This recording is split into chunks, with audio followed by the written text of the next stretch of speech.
The Picture of Dorian Gray by Oscar Wilde. Chapter 2. As they entered they saw Dorian Gray. He was seated at the piano, with his back to them, turning over the pages of a volume of Schumann's Forest Scenes. "You must lend me these, Basil," he cried. "I want to learn them. They are perfectly charming." That entirely depends on how you sit today, Dorian. "Oh, I am tired of sitting, and I don't want a life-size portrait of myself," answered the lad, swinging round on the music-stool in a wilful, petulant manner. When he caught sight of Lord Henry, a faint blush coloured his cheeks for a moment, and he started up. "I beg your pardon, Basil, but I didn't know you had anyone with you." This is Lord Henry Wotton, Dorian, an old Oxford friend of mine. I have just been telling him what a capital city you were, and now you have spoiled everything. "You have not spoiled my pleasure in meeting you, Mr. Gray," said Lord Henry, stepping forward and extending his hand. "My aunt has often spoken to me about you. You are one of her favourites, and I am afraid one of her victims also."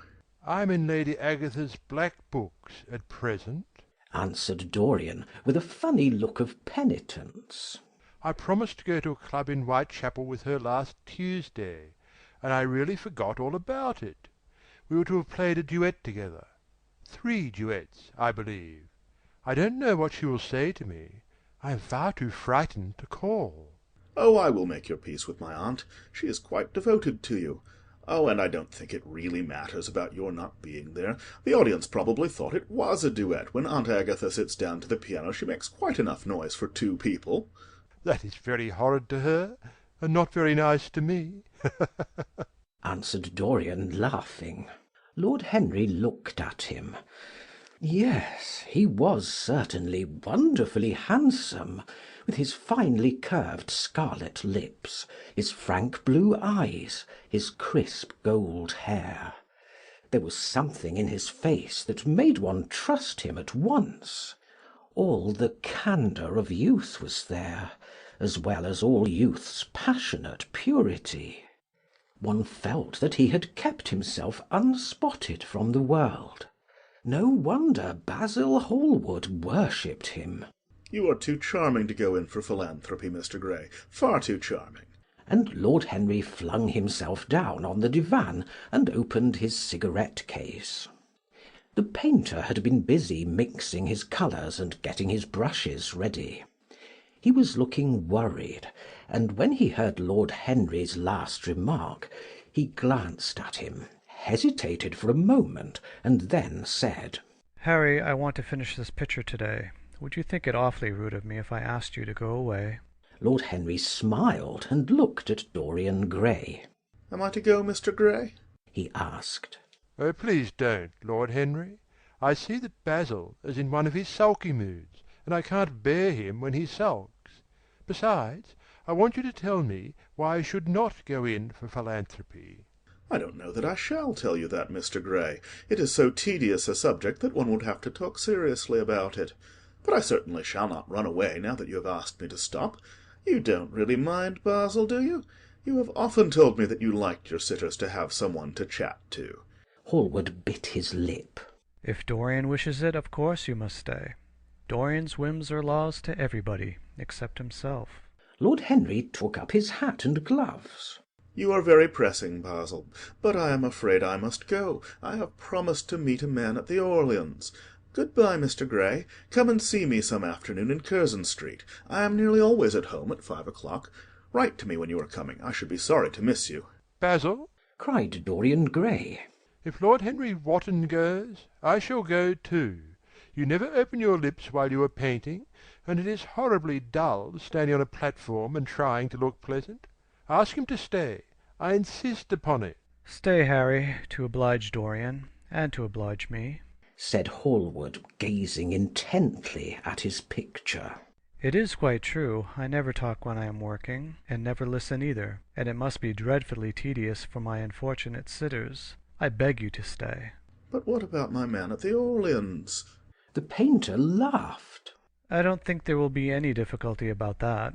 Sit down again, Harry, And now, Dorian, get up on the platform, and don't move about too much, or pay any attention to what Lord Henry says. He has a very bad influence over all his friends, with the single exception of myself. Dorian Gray stepped up on the dais with the air of a young Greek martyr, and made a little moue of discontent to Lord Henry, to whom he had rather taken a fancy. He was so unlike Basil. They made a delightful contrast. And he had such a beautiful voice. After a few moments he said to him, "Have you really a very bad influence, Lord Henry? As bad as Basil says?" There is no such thing as a good influence, Mr. Gray. All influence is immoral. Immoral from the scientific point of view. Why? Because to influence a person is to give him one's own soul. He does not think his natural thoughts or burn with his natural passions. His virtues are not real to him. His sins, if there are such things as sins, are borrowed. He becomes an echo of someone else's music, an actor of a part that has not been written for him. The aim of life is self-development, to realize one's nature perfectly. That is what each of us is here for.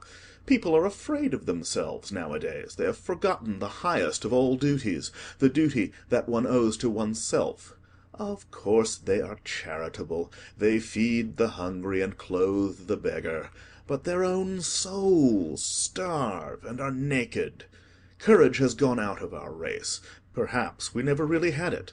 The terror of society, which is the basis of morals, the terror of God, which is the secret of religion, these are the two things that govern us.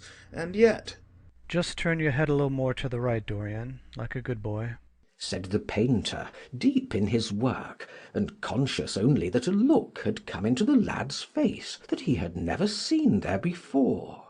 And yet— continued Lord Henry, in his low musical voice, and with that graceful wave of the hand that was always so characteristic of him, and that he had even in his Eton days. I believe that if one man were to live out his life fully and completely, were to give form to every feeling, expression to every thought, reality to every dream, I believe that the world would gain such a fresh impulse of joy that we would forget all the maladies of medievalism and return to the Hellenic ideal.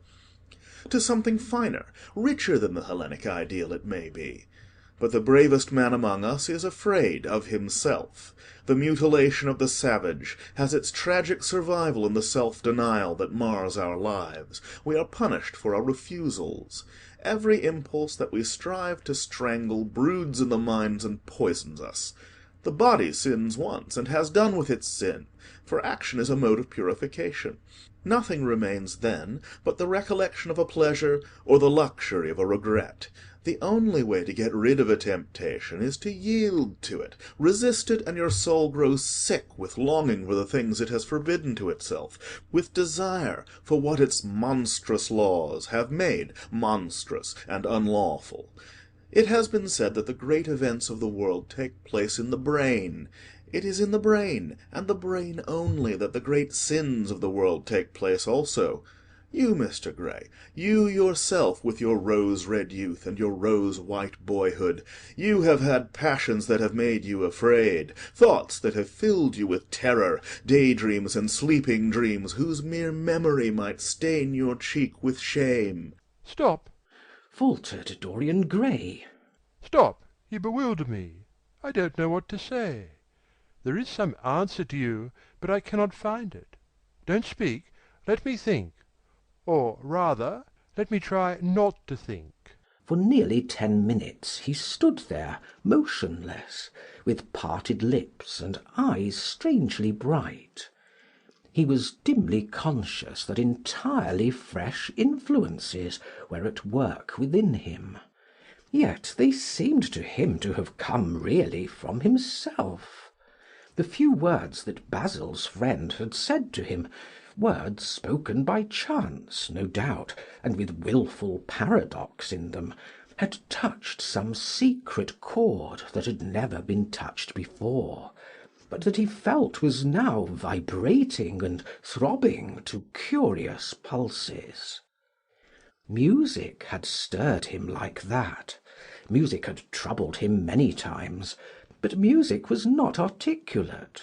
It was not a new world, but rather another chaos that it created in us. Words, mere words, how terrible they were! How clear and vivid and cruel! One could not escape from them. And yet what a subtle magic there was in them! They seemed to be able to give a plastic form to formless things, and to have a music of their own as sweet as that of viol or of lute. Mere words! Was there anything so real as words? Yes, there had been things in his boyhood that he had not understood. He understood them now. Life suddenly became fiery coloured to him. It seemed to him that he had been walking in fire. Why had he not known it? With his subtle smile, Lord Henry watched him. He knew the precise psychological moment when to say nothing. He felt intensely interested. He was amazed at the sudden impression that his words had produced, and remembering a book that he had read when he was 16, a book which had revealed to him much that he had not known before, he wondered whether Dorian Gray was passing through a similar experience. He had merely shot an arrow into the air. Had it hit the mark? How fascinating the lad was! Hallward painted away with that marvellous bold touch of his, that had the true refinement and perfect delicacy that in art, at any rate, comes only from strength. He was unconscious of the silence. "Basil, I'm tired of standing," cried Dorian Gray suddenly. "I must go out and sit in the garden. The air is stifling here." My dear fellow, I am so sorry. When I am painting I can't think of anything else. But you never sat better. You were perfectly still, and I have caught the effect I wanted. The half-parted lips, and the bright look in the eyes. I don't know what Harry has been saying to you, but he has certainly made you have the most wonderful expression. I suppose he has been paying you compliments. You mustn't believe a word that he says." "He has certainly not been paying me compliments. Perhaps that is the reason that I don't believe anything he has told me." You know you believe it all, said Lord Henry, looking at him with his dreamy, languorous eyes. I will go out to the garden with you. It is horribly hot in the studio. Basil, let us have something iced to drink, something with strawberries in it. "Certainly, Harry. Just touch the bell, and when Parker comes I will tell him what you want. I have got to work up this background, so I will join you later on. Don't keep Dorian too long. I have never been in better form for painting than I am today. This is going to be my masterpiece. It is my masterpiece as it stands." Lord Henry went out to the garden, and found Dorian Gray burying his face in the great cool lilac blossoms, feverishly drinking in their perfume as if it had been wine. He came close to him, and put his hand upon his shoulder. You are quite right to do that, he murmured. Nothing can cure the soul but the senses, just as nothing can cure the senses but the soul. The lad started and drew back. He was bareheaded, and the leaves had tossed his rebellious curls and tangled all their gilded threads. There was a look of fear in his eyes, such as people have when they are suddenly awakened. His finely chiselled nostrils quivered, and some hidden nerve shook the scarlet of his lips, and left them trembling. Yes, continued Lord Henry. That is one of the great secrets of life, to cure the soul by means of the senses, and the senses by means of the soul. You are a wonderful creation. You know more than you think you know, just as you know less than you want to know. Dorian Gray frowned and turned his head away. He could not help liking the tall, graceful young man who was standing by him. His romantic, olive-coloured face and worn expression interested him. There was something in his low, languid voice that was absolutely fascinating. His cool, white, flower-like hands even had a curious charm. They moved, as he spoke, like music, and seemed to have a language of their own. But he felt afraid of him, and ashamed of being afraid. Why had it been left for a stranger to reveal him to himself? He had known Basil Hallward for months, but the friendship between them had never altered him. Suddenly there had come someone across his life who seemed to have disclosed to him life's mystery. And yet, what was there to be afraid of? He was not a schoolboy or a girl. It was absurd to be frightened. "Let us go and sit in the shade," said Lord Henry. "Parker has brought out the drinks, and if you stay any longer in this glare you will be quite spoiled, and Basil will never paint you again. You really must not allow yourself to become sunburnt. It would be unbecoming." What can it matter? cried Dorian Gray, laughing, as he sat down on the seat at the end of the garden. "It should matter everything to you, Mr. Gray. Why? Because you have the most marvellous youth, and youth is the one thing worth having." I don't feel that, Lord Henry. No, you don't feel it now. Some day, when you are old and wrinkled and ugly, when thought has seared your forehead with its lines, and passion branded your lips with its hideous fires, you will feel it. You will feel it terribly. Now, wherever you go, you charm the world. Will it always be so? You have a wonderfully beautiful face, Mr. Gray. Don't frown. You have. And beauty is a form of genius, is higher indeed than genius, as it needs no explanation. It is of the great facts of the world, like sunlight or springtime, or the reflection in dark waters of that silver shell we call the moon. It cannot be questioned. It has its divine right of sovereignty. It makes princes of those who have it. You smile? Ah, when you have lost it, you won't smile. People say sometimes that beauty is only superficial. That may be so, but at least it is not so superficial as thought is. To me, beauty is the wonder of wonders. It is only shallow people who do not judge by appearances. The true mystery of the world is the visible, not the invisible. Yes, Mr. Gray, the gods have been good to you, but what the gods give they quickly take away. You have only a few years in which to live really, perfectly, and fully. When your youth goes, your beauty will go with it, and then you will suddenly discover that there are no triumphs left for you, or have to content yourself with those mean triumphs that the memory of your past will make more bitter than defeats. Every month, as it wanes, brings you nearer to something dreadful. Time is jealous of you, and wars against your lilies and your roses. You will become sallow and hollow-cheeked and dull-eyed. You will suffer horribly. Ah, realize your youth while you have it. Don't squander the gold of your days, listening to the tedious, trying to improve the hopeless failure, or giving away your life to the ignorant, the common, and the vulgar.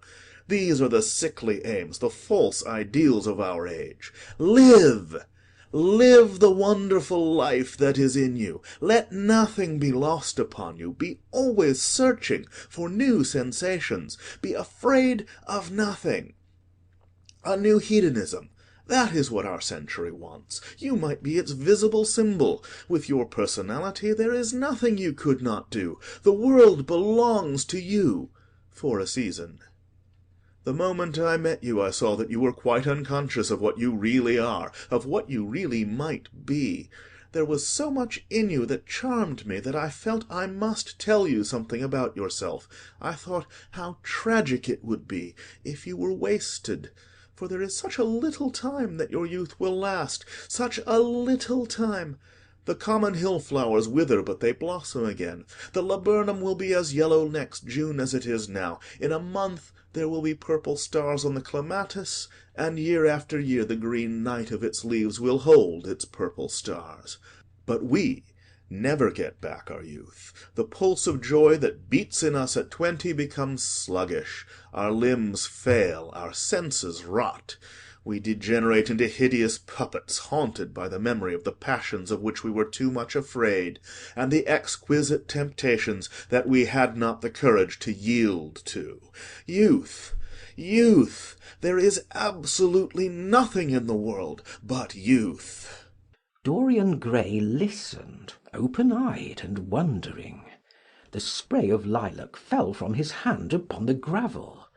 A furry bee came and buzzed round it for a moment, then it began to scramble all over the oval stellated globe of the tiny blossoms. He watched it with that strange interest in trivial things that we try to develop when things of high import make us afraid, or when we are stirred by some new emotion for which we cannot find expression, or when some thought that terrifies us lays sudden siege to the brain and calls on us to yield. After a time the bee flew away.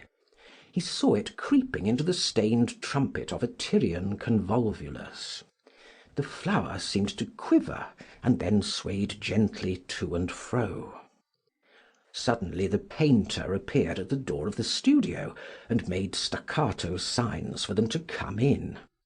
They turned to each other and smiled. "I am waiting," he cried. "Do come in. The light is quite perfect, and you can bring your drinks." They rose up and sauntered down the walk together. Two green and white butterflies fluttered past them, and in the pear tree at the corner of the garden a thrush began to sing. "You are glad you have met me, Mr. Gray?" said Lord Henry, looking at him. Yes, I am glad now. I wonder, shall I always be glad? "Always? That is a dreadful word. It makes me shudder when I hear it. Women are so fond of using it.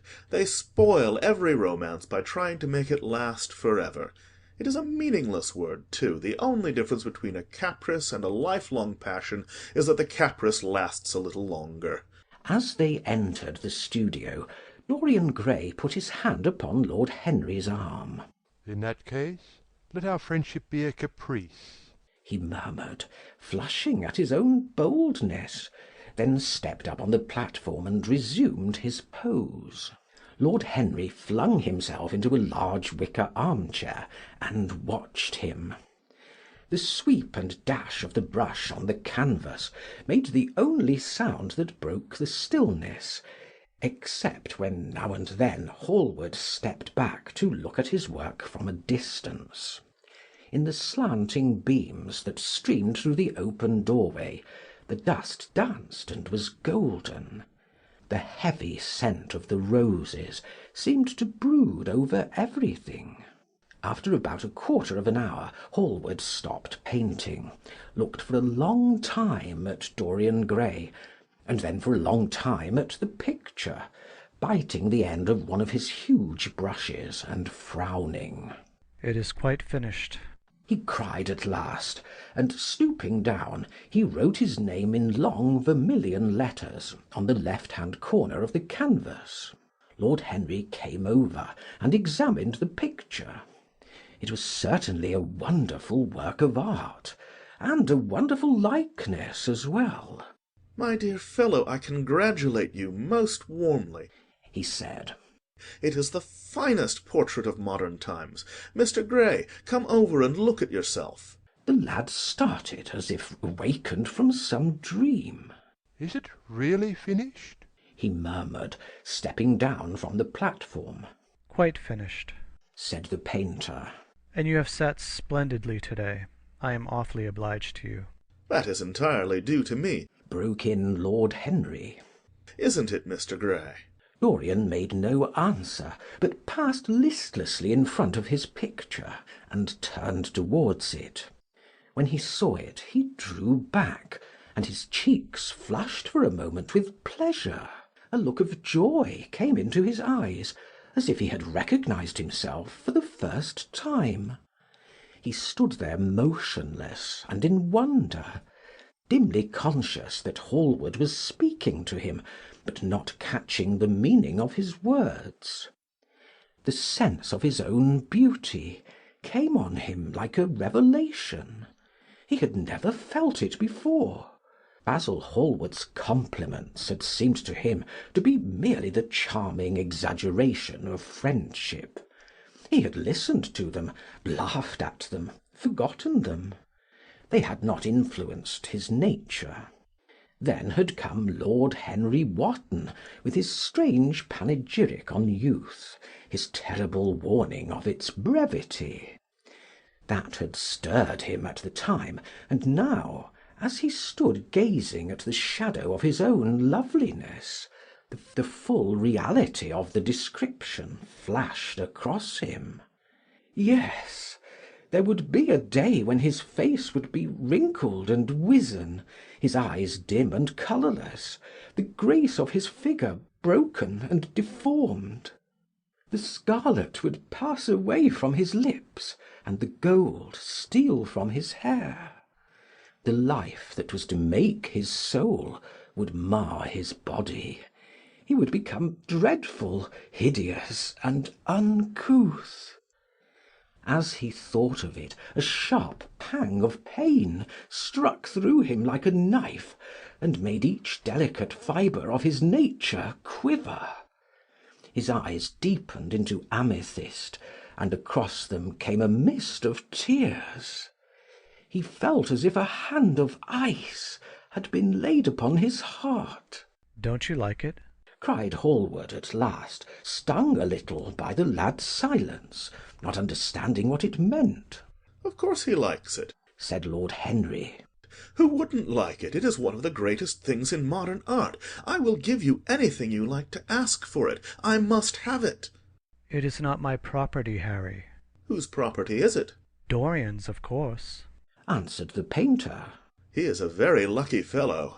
How sad it is, murmured Dorian Gray, with his eyes still fixed upon his own portrait. how sad it is. I shall grow old and horrible and dreadful. But this picture will remain always young.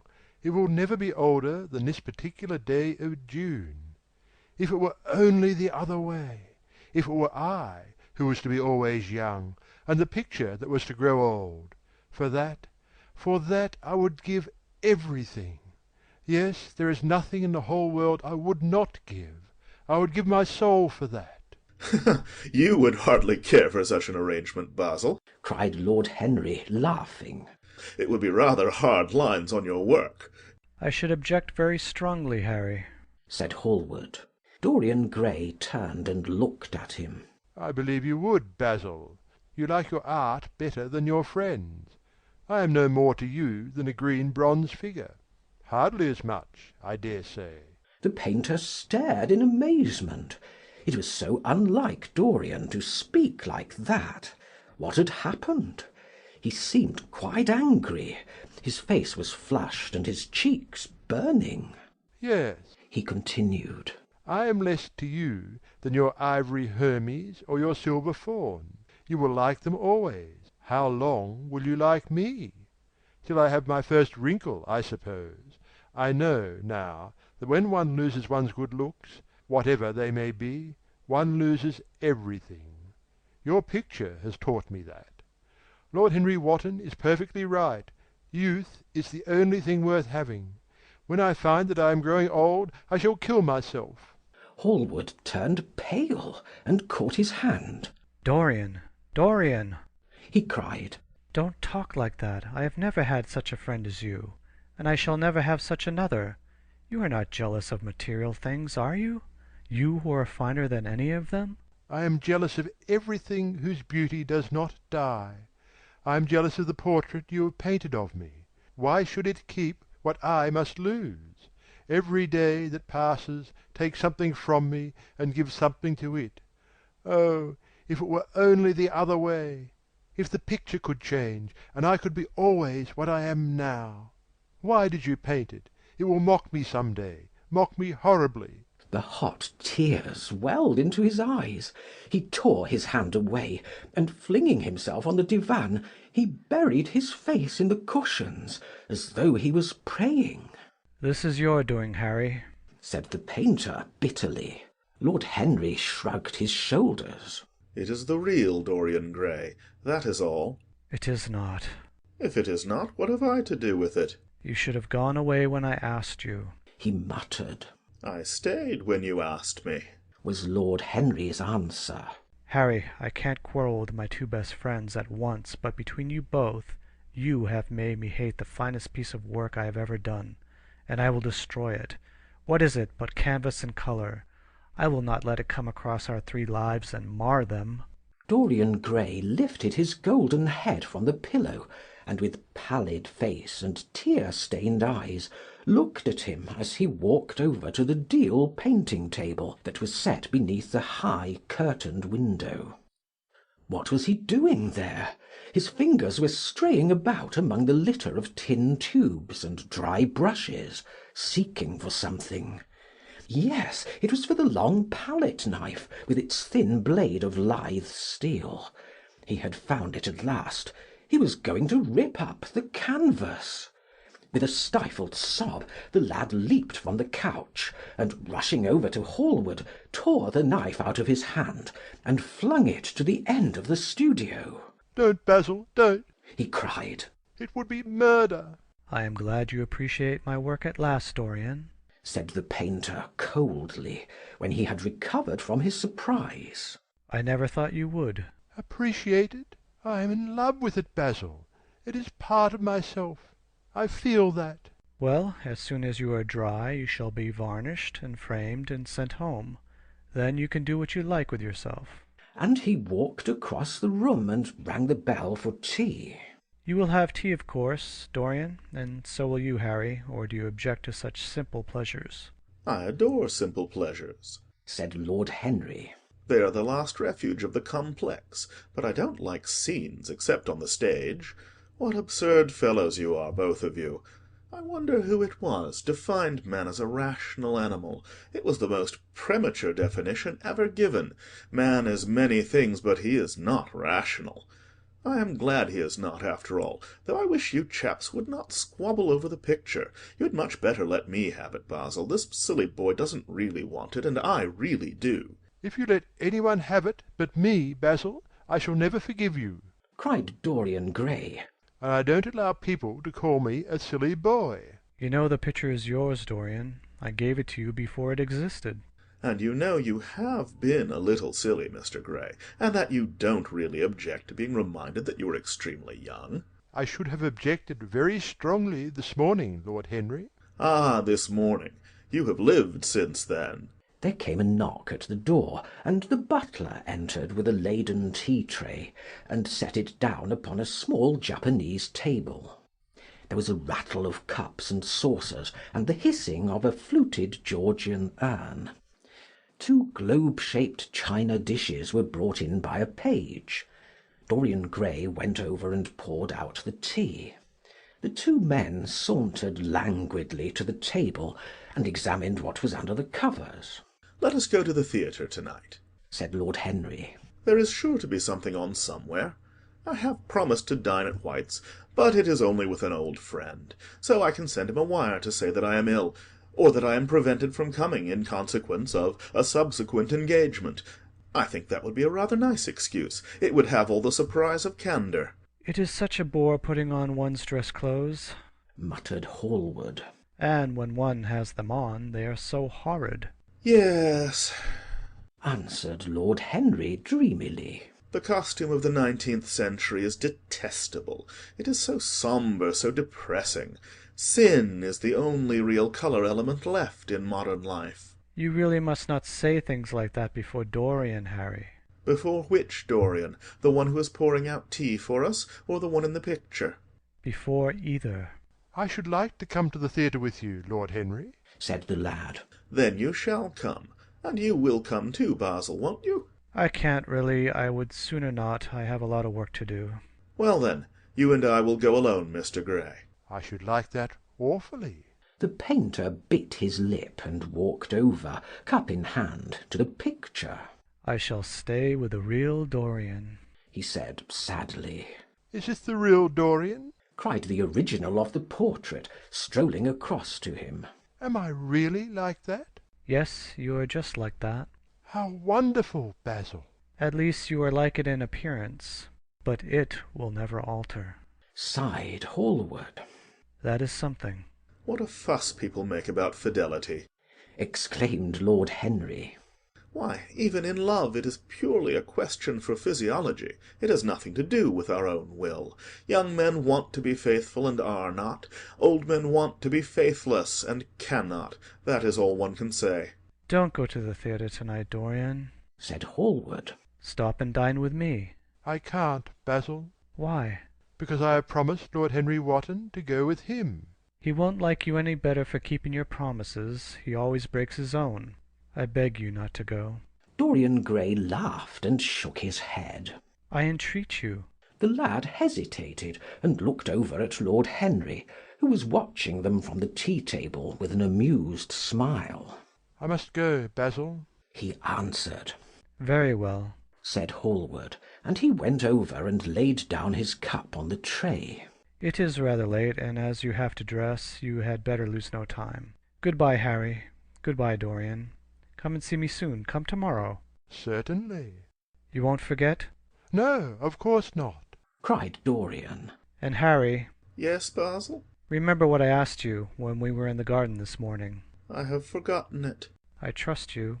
I wish I could trust myself, said Lord Henry, laughing. Come, Mr. Gray, my hansom is outside, and I can drop you at your own place. Good-bye, Basil. It has been a most interesting afternoon. As the door closed behind them, the painter flung himself down on a sofa, and a look of pain came into his face. End of chapter 2.